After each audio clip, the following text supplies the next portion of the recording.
الحمد لله على نعمائه والشكر له على توفيقه وامتنانه، والصلاة والسلام على الرسول المبعوث رحمة للعالمين وعلى آله وأزواجه الطاهرات أمهات المؤمنين وعلى التابعين لهم بإحسان إلى يوم الدين. أما بعد، أوصيكم ونفسي بتقوى الله تعالى.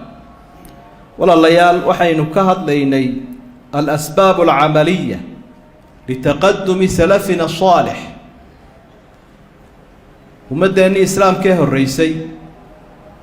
إسلام ماذا إنه الرئيسي وحيا يدون كان كهرو مرين هرمرك يدون كان جارين أعيد ولا بقى مرخاتي كعدي محوها والدنيا ومرين أما السبب هبي كو جارين هرمركها فصدع بقى كل يوم كمسلمين بريهان دبوا لوجي هاي لكن وقت جه هراء محيكو هرم مرين سياينونا جونا وهيكسن كرنه أسباب دورية طبنا بين ترين كرنا أما أهرمه دورية طبنا والسببها هرمود كعالم كهجية أخلاق ذا دينية أخلاقية دقة هي أود بقى هنا هاي سببها سياينوجا فايدة سنو أسباب تاوحا كمذا وضوح الهدف النهائي وحاو عدا سلف كاني أصحاب تكسوا بلو والنبي قهرك عليه صلى الله عليه وسلم هدف كوجدد أيو سعدان باء عضيد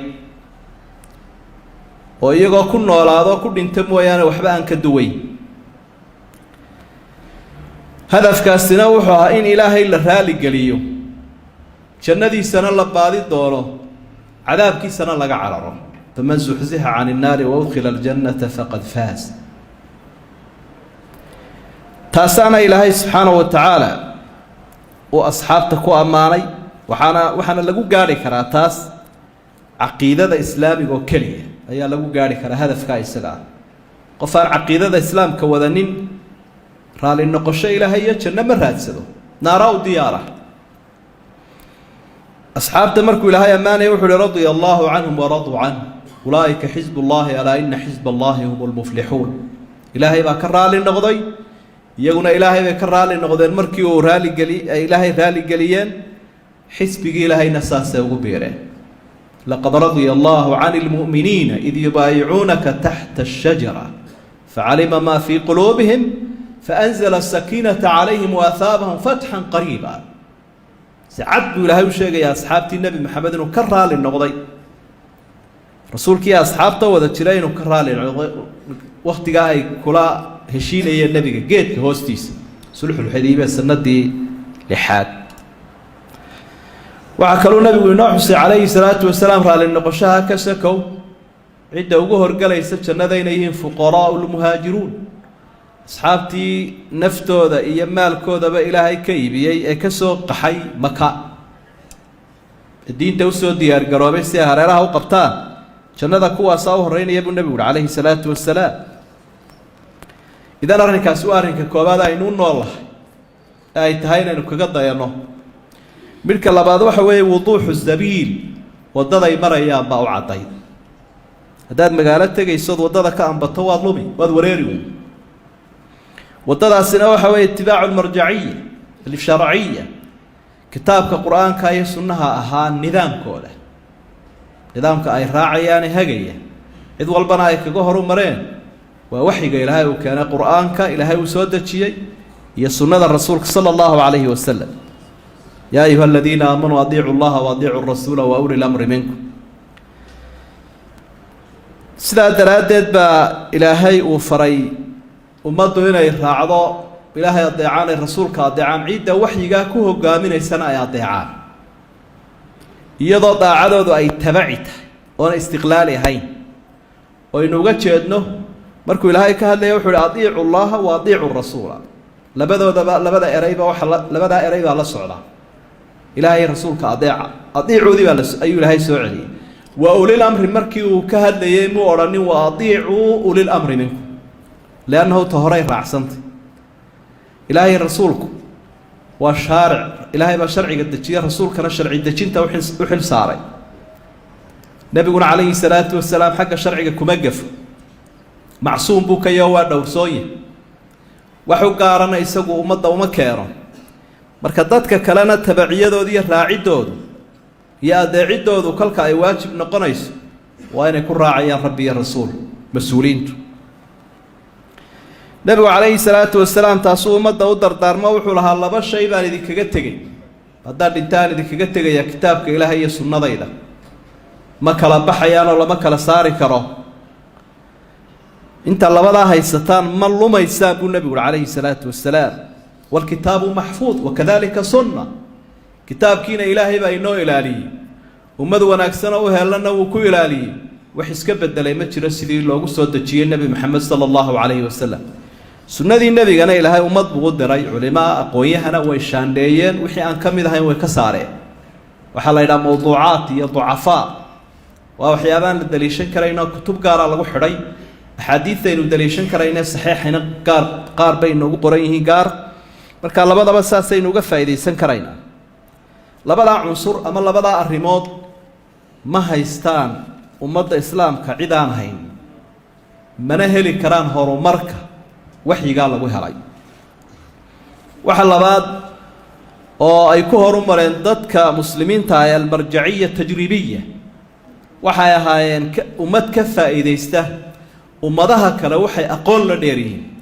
iyo iyaguba waxay tijaabo ku gaadheen waa cilmigan maadigaa waxa la yidhaha cilmiga maadigaana waxayan kuwa la jaan qaada ummadaha kale ama kaba horeeya culumta casriga la isugu faanay adduunyada wax lagu cuncuno ama masaalixdeeda lagu xaqiijiyo nabigaana ugu hormuudaha sallallahu alayhi wasallam arrintaasoo wixii shareecadu ay ka aamustay ee iska mubaaxa ee horumar ah la samaynayo ee maslaxadda dadka lagu hirgelinayo iyo dalka inay dadaal sameeyaan macnaha wuxuu u sameeyey xorriyatan waasicatan lilibdaaci fi umuuri dunya xor baa u tiibudha arrimaha adduunyada in wixii maslaxad ummadda u keeni kartaan oo lagu tartami karo waa kii soo maray nabigu calayhi salaatu wasalaam siduu tilmaamaya xadiidkii saxiixa muslim ku sugnaa beer buu soo maray qolyaha qaarkood ay isku bacriminayaan geedka laba ubixiisa intay qaadaan ka dhadi ku darayaan muxuu ahaa buuhi arrinkanaa wadaano waxay yidhaahdeen waanu isku bacriminaynaa dee malaa way iska dhali lahayd buuhi haddaa iska daysaanba dee waayay iska daynay bay idhahdeen sanadkii dambe uu soo maray ama wakti dambe iyadoo midhihii isbedeleen maxaa dhacay buu nebigu uhi calayhi salaatu wasalaam dee arrintii aad sheegtay kamaanaan faa'iidinoo midhii way xumaadeen bay ku yidhaahdeen nebiga aragti uu isagu lahaa bay ahayd reer makana beeralay may ahayn waxyina may ahayn markaa wuxuu nebigu siiyey qaaciido laga faa'iidaysta wuxuu uhi antum aclamu biamri dunyaakum arrimaha adduunyadiinna idinkaa yaqaanee sida wax idinku hagaagayaan sameeya waa beeraha waa caafimaadka waa handasada waa horumarka dhinac walba marka arrintaa waxay dadka muslimiintii kaga duwanaayeen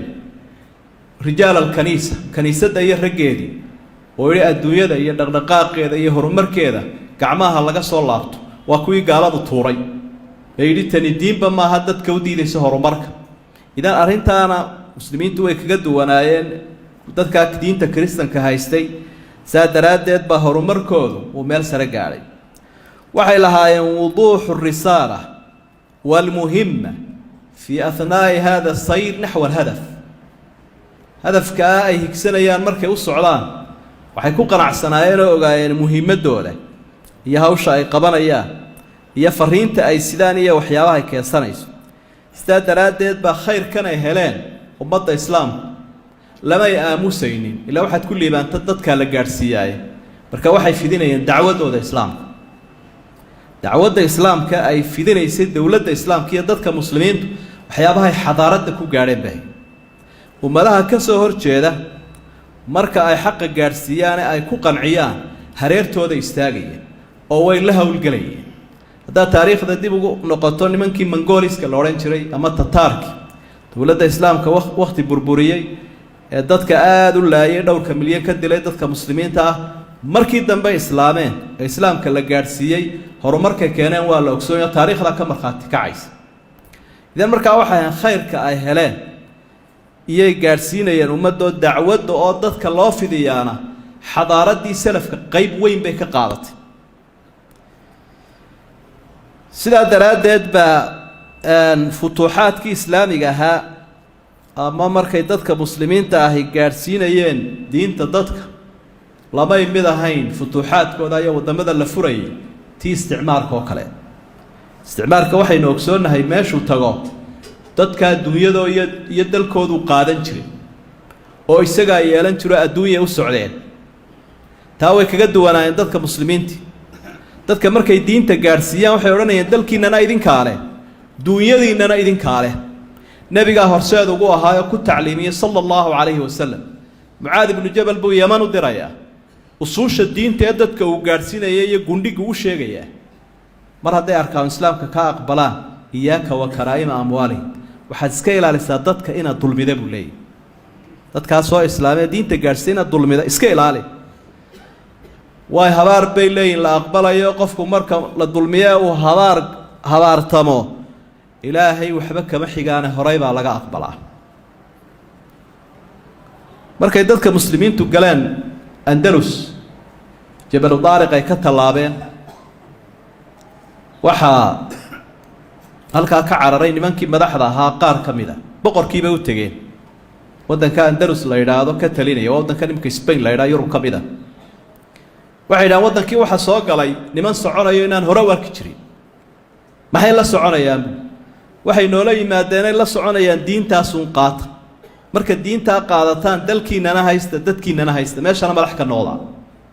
haddaad diintaa qaadan weydaan, dulmigaa gaalnimadana dayn weydaan oo sidaa nagula dagaalantaan, waa idin jeedhaynaa. marka waxay la yaabeen dalkiinna iyo dunyadiinna iska haysta oo diintanoo qura qaata. hore umay arki jirin. idan markaa waxay ahayd arrintaasina xadaaradaha ummadda islaamka ay ku horu mareen. waxaa ka mid ah waxyaabaha ay ku horu mareen alakhlaaqu alxasana, akhlaaqda wanaagsan ee nebigu sala allahu calayhi wasalam hormuudka ugu ahaa. ila ilaahay baa ku ammaano o yihi wa innaka la calaa khuluqin cadiim, akhlaaq weyn baad ku sugantahay rasuul allow. isaguna wuxuu yihi inna khiyaarakum maxaasinukum akhlaaqan, xadiidkii saxiixa. dadkiina dadyo idinku gobsani waa kuwa idinku akhlaaq wanaagsan buu nebigu uhi calayhi salaatu wasalaam. waa dhaqankii fiicnaa. arrintaasina mid ay ummaddu xadaaradooda ku heshay ku horumarka sabab ugu ahaabay ahayd. marka waxaa la ogsoon yahay caalamulislaami in badan oo ka mida inay tujaartii iyo ganacsadayaashii iyo maalqabeenku gaadhsiiyeen islaamka. innaguba aynu ka mid ahay. indonesia iyo waddamo badan oo muslimku maanta uu ku badan yahay ay ka mid ahaayeen. marka waxaa la arkay qowlkay sheegayaan iyo ficilkooda inuu iswaafaqsan yahay.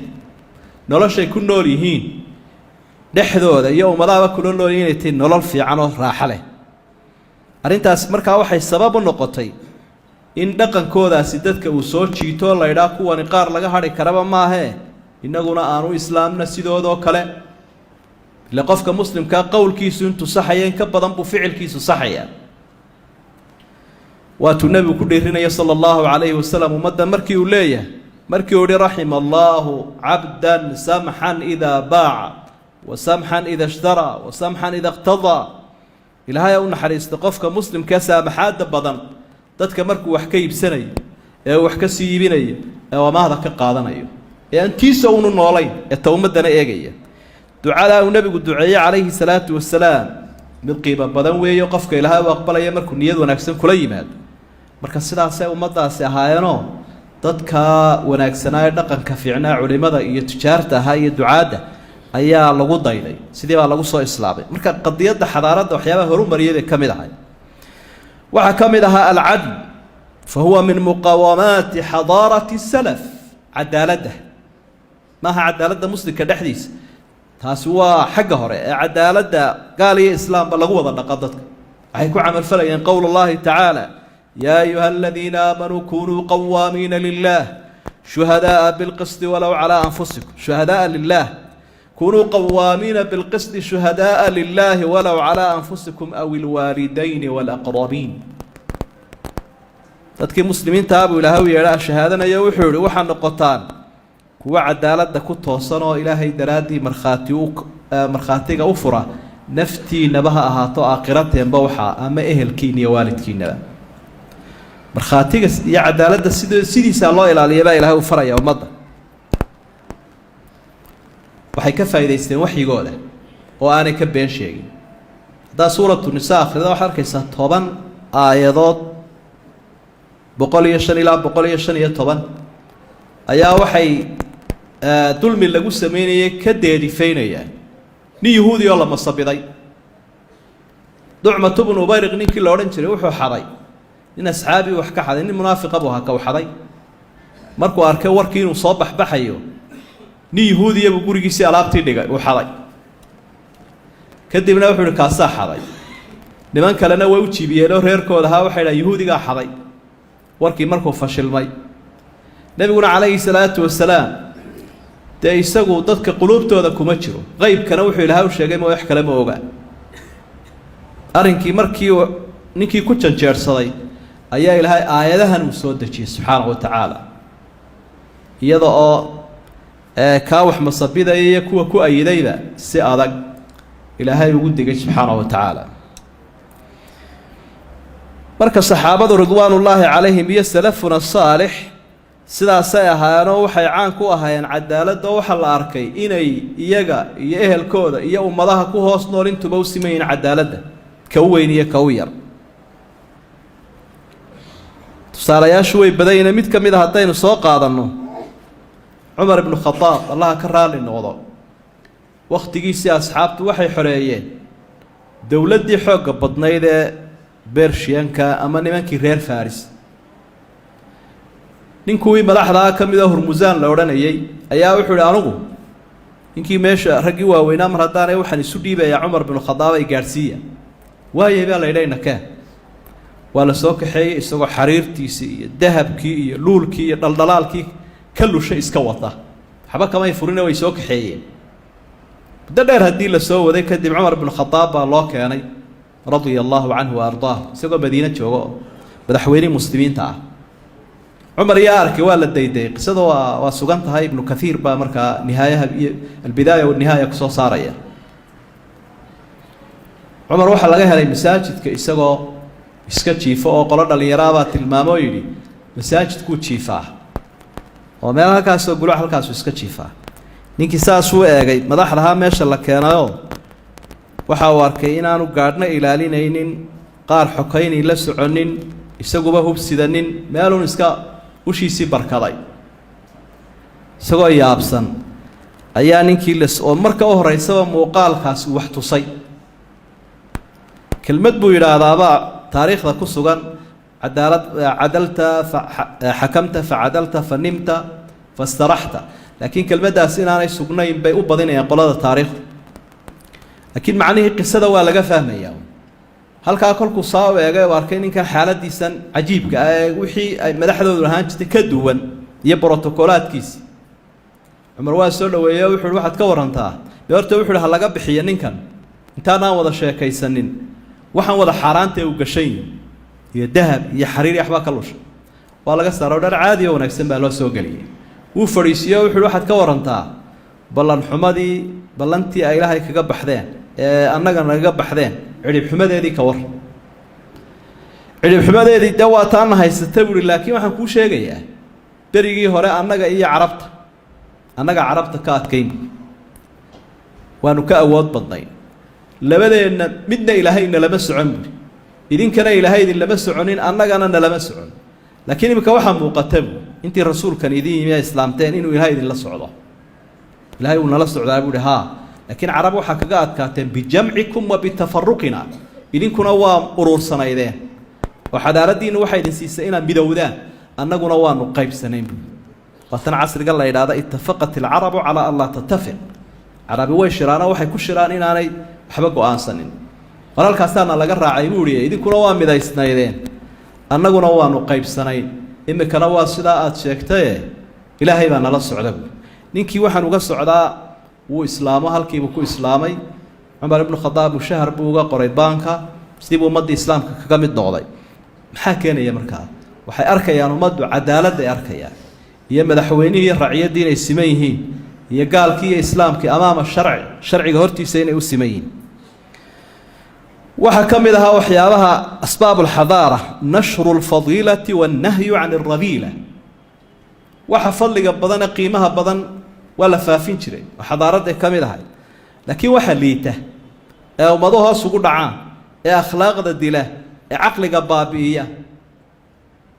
way ka feejignaayeen aadna waa looga dagaalami jiray ilaahay baa uga markhaati kacay subxaanahu wa tacaala kuntum khayra ummatin ukhrijat linnaas ta'muruuna bilmacruufi wa tanhawna cani lmunkar ila aakhir alaaya ilaahay baa uga markhaati kaco wuxu uhi ummadoo dhan waxaa noqoteen ummadahoo dhan idinkaa ugu khayr badan waa ummaddii ugu khayr badnayd baa tii sababtu waa maxay wanaagga afartaan xumaantana waa diida